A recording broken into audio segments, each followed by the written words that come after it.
नहीं, मैच नहीं देखा। हम लोग वही तब कर रहे थे जब मेरे नेबर ने आके मुझे बताया कि मनु जीत गई है, तो मैं उठ के आई हूँ। दोनों हस्बैंड वाइफ ने। उसके बाद टीवी हमने चलाया है, उसके बाद मैंने मनु को देखा टीवी पे। तो मेरी खुशी इतनी थी कि मैंने कहा मेरे पति को कि पानी दे दो, नहीं तो शायद आज मेरे अंदर हार्ट फेल होगा मेरा, ऐसा कुछ मुझे फील हो रहा था।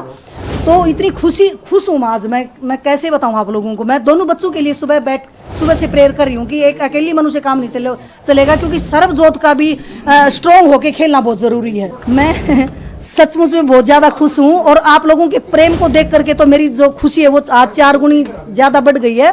जो शक्ति बच्चों को दी है सर्वजोत और मनु को, वो काबिल तारीफ है। तो जिंदगी में मैंने ये अनुभव किया कि शक्ति है दुनिया में, जो आज बच्चों को मतलब यहाँ तक पहुँचा है उन्होंने। मतलब और देखो, जहाँ तक जसपाल सर का साथ नहीं होता ना, तो मुझे लगता नहीं था कि हम यहाँ तक पहुँच पाते।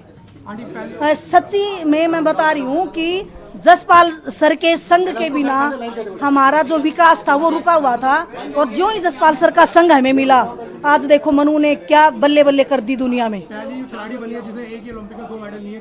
जी बिल्कुल, बड़ी तारीफ की बात है, बड़ी प्रशंसनीय बात है। अच्छा, एक बच्चे ने काफी मेहनत की, सबसे पहले वापस आएगी तो उसके पसंद का क्या खाना बनेगा?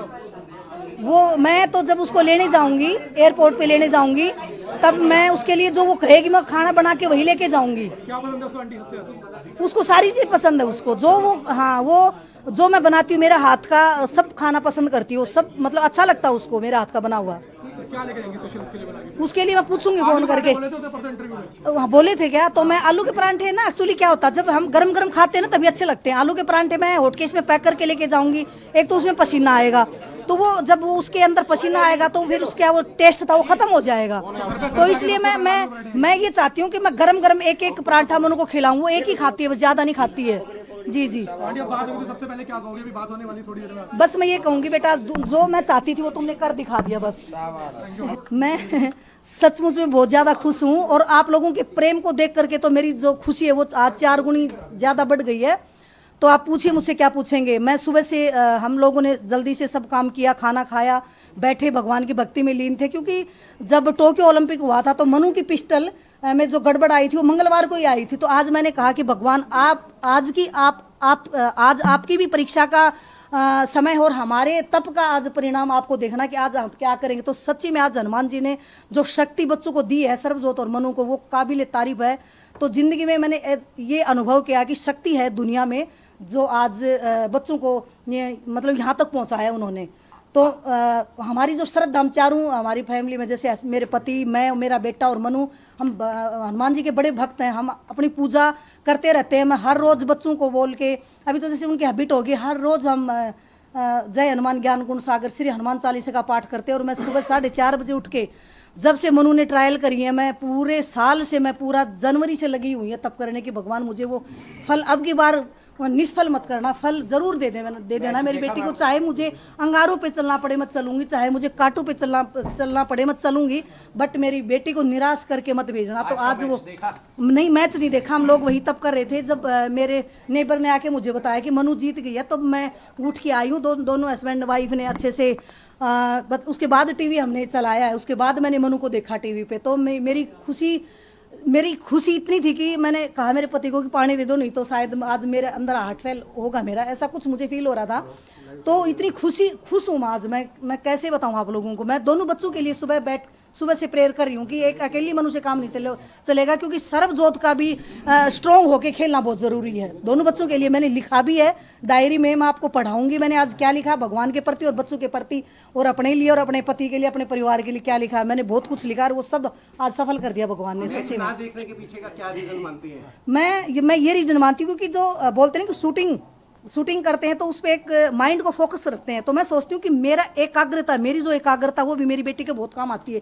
इसलिए मैं शोर शराबे से बिल्कुल शांत माहौल में बैठना पसंद करती हूँ। तो मुझे टीवी चला के देखना बिल्कुल भी पसंद नहीं है, क्योंकि मैंने मनु का आज तक कोई भी मैच टीवी में नहीं देखा है। मैं कॉमनवेल्थ था तब मेरे पति और मेरे बेटे ने देखा, तब भी मैं तप कर रही थी, मैं पूजा कर रही थी बाहर मेरे पेड़ के नीचे बैठ के। और जितने भी मैचेज मैं ओलंपिक के टाइम पे भी मैंने नहीं देखा था, टोक्यो में जब हुआ था, जितने भी मैचेज आज तक मनु ने वर्ल्ड में खेले मैंने नहीं देखा मनु को। मेरी आत्मा नहीं मानती है। मैं ये मानती हूँ कि मैं अपनी भक्ति में लीन हो जाऊँ तो वो समय मेरी बेटी के लिए अच्छा रहेगा। आज वो समय अच्छा हुआ मेरे लिए। भगवान का मैं धन्यवाद करती हूँ, हनुमान जी का मैं धन्यवाद करती हूँ। मैं भगवत गीता को भी लेके आज बैठी थी साथ में कि आज कर्म का फल दे देना कृष्ण महाराज, उसमें कोई कमी मत दिखाना बच्चों के उसमें।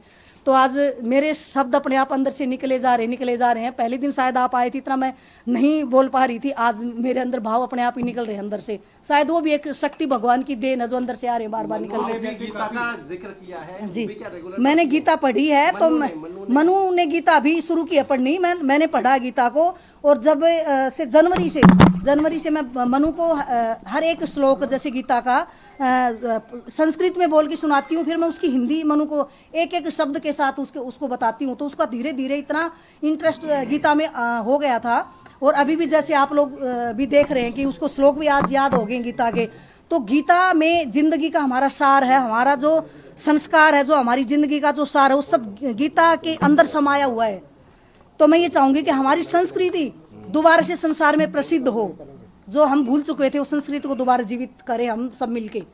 जी बताएं। मनु भी वैसे मैच के बीच में काफी मेडिटेशन, आंखें बंद करके बहुत ध्यान लगा रही थी। इसलिए मैं आपको बोल रही थी कि प्लीज मुझे डिस्टर्ब मत करना। मैच से पहले 12 बजे हम लोग आंख बंद करके बैठे थे, आप लोगों ने हमें फिर डिस्टर्ब कर दिया। आज मेरे हस्बैंड को बड़ी तकलीफ हुई, क्योंकि जब ऋषि मुनि तप करते थे वनु में बैठ के, तो उनके ध्यान को भंग करना बड़ा मुश्किल होता था। तो हम अपने मन को एकाग्र करते हैं, तो उसको एकाग्र करने में बड़ा समय लगता है। तो एकाग्रता बनाने के लिए हमें समय लगता है। फिर जब हम मन में बिल्कुल एकाग्र हो जाते हैं, तो आप डोरबेल बज के फिर वो हमारा जो ध्यान वो भंग हो जाता है। तो मैं ये चाहूंगी कि जितना रहे ना, जितने भी हमारे बच्चे हैं, उनके पेरेंट्स हैं, जब उनका बच्चा बाहर खेलने जाता है तो अपने आप पे फोकस रखो, दुनियादारी से एक बार अपने आप से दूर होके अपने आप को अंदर कैद करो और भक्ति में लीन हो जाओ। बस मैंने यही सीखा इन दोनों मैच चीज में मनु के लिए।